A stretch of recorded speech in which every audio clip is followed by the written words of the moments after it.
The killer phone. Hey, wake up. It's morning already. You were on your phone all night and never wake up in the morning. I don't understand why people talk on the phone all night. It's just a waste of time. Come on, Kieran Beebe, get up. You're not letting me sleep, and you don't let anyone else sleep either, Kieran yelled at her sister Noor. Both Kieran and Noor were sisters, and their mother was the only family they had. Their father had passed away. Kieran had some unusual thoughts. She was a different kind of girl. She believed that people waste time talking on phones. They drive us crazy with their talk, and we drive them crazy. Is my dear sister going to have breakfast or not? Oh, you ruin all the fun of sleeping. Do you know how enjoyable it is to sleep in the morning? I wish you had a male friend. You would also chat with him all night, eat the same kinds of foods, and share the ups and downs of life. How much fun it would be, friend. Neither will you enjoy life, nor will you let anyone else. Kieran was saying all these things to Noor in a very romantic manner. To Kieran's little girl, stop this nonsense now and have breakfast. All right, my dear, you can do as you please. I will come. If you were born in some nice house, you would be like those girls who only do household chores and spend their whole lives serving their husbands, nothing else. Kieran said to Noor while having breakfast. Noor replied, Kieran, you will surely regret this someday, and all this talking on the phone all night might lead you into trouble. I wish Dad were alive. He would make you understand. Tears welled up in Noor's eyes as she was getting ready to leave. All right, now no more talking, and listen to me. I have to go to my friend's birthday party in 2 days. I'll stay the night and come back in the morning. Oh God, guide this girl. She's out of control. My Lord, you are the generous one.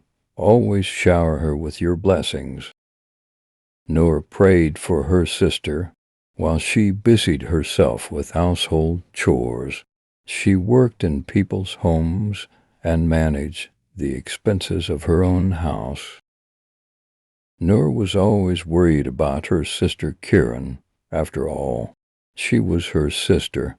She was afraid that something might happen to Kieran, and she would pray for her every prayer. 2 days passed, and Kieran finally said to her sister Noor, I need to go to my friend's place for her birthday, and I won't be coming back at night, Noor said angrily. Why won't you come back at night? Look, sister, if you don't come back at night, then don't expect me to go to any more birthdays, Kieran insisted. Why can't you come? I'll definitely go. And listen. Take off the barriers from your ears and listen carefully today. This is my life, and I'll live it the way I want. I'm not a child anymore. I understand things well. Please don't interfere in my life after today. It'll be better. Noor's eyes were filled with tears as she spoke, and she looked at Kieran with a sad expression. I used to think, Kieran, that you were just a child, but today I realized my thinking was wrong. It's fine. Do as you wish. Whatever you want, I won't stop you after today. But listen to one thing carefully. The world is a messed up place. Be careful not to let the world ruin you, if possible. Stay away from the world's problems and always respect yourself. Be careful not to let the world ruin you, if possible. Stay away from the world's problems and always respect yourself. There are many people who will try to take away your respect at every step, and very few who will guide you towards the right path. Once a woman loses her respect, she never regains it. Today you did something good that touched my heart. Now you've grown up. No matter how old you become, you can never be bigger than your elders. In tough times, she remembers the advice of her elders. When you do good, you remember good advice, and when you do wrong, you remember the guidance of your elders. All right, dear sister, whatever you decide, I won't interfere in your life after today. May God always shower His mercy upon you, and may you never face any sorrows in life. Nor, with tears in her eyes, said all these things to Carnan, then left for her room. Kiran was left pondering over these words. Karn was in love with Samir, a rebellious and mischievous boy from a wealthy family. His habit was to befriend innocent girls on the phone, show them false affections, play with their innocence, and drive them crazy. The boy Samir used to target girls and forget about them after a few days, as if he didn't even know them. This was Samir's habit. Kiran wasn't going to her friend's birthday. Instead, she had plans to spend the evening and night with Samir at a 5-star hotel. When Samir saw Kiran RN approaching, he said, "Oh, my dear, you're so late. Did your mom not stop you?" "No, it's not like that, Samir. It just took a little longer on the way," Kiran replied. "Oh, my friend, I've been waiting for you for so long. Come, sit.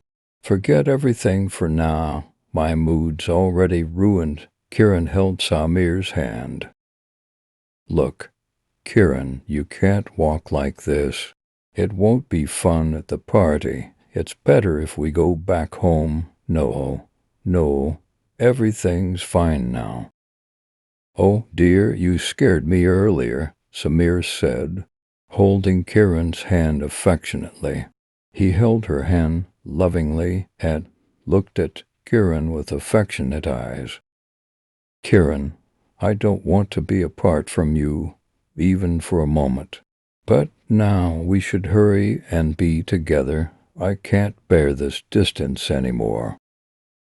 "Okay, all right," Kiran replied playfully. "Now tell me, what's your plan?" Samir asked.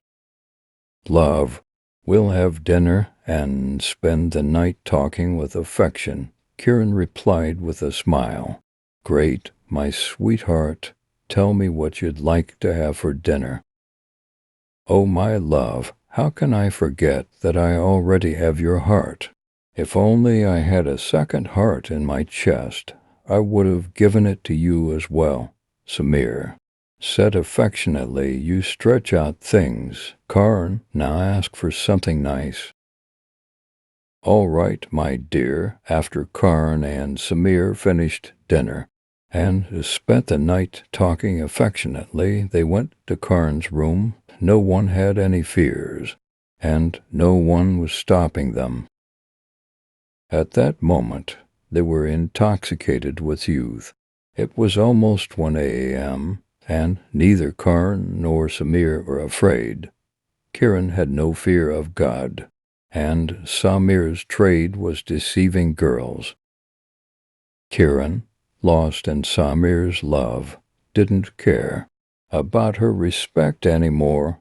She nodded yes to everything Samir said and sunk into his manipulations.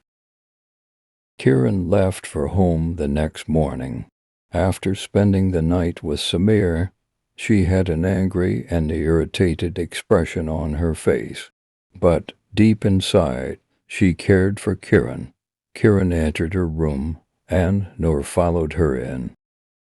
Kieran was sitting, and Noor said, "I don't want to interfere in your life, but I want to ask how long this will continue.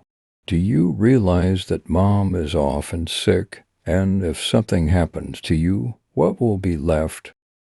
We don't have anyone in this world except God. No one is our support. Think about this, Kieran, and I don't want to say anything more.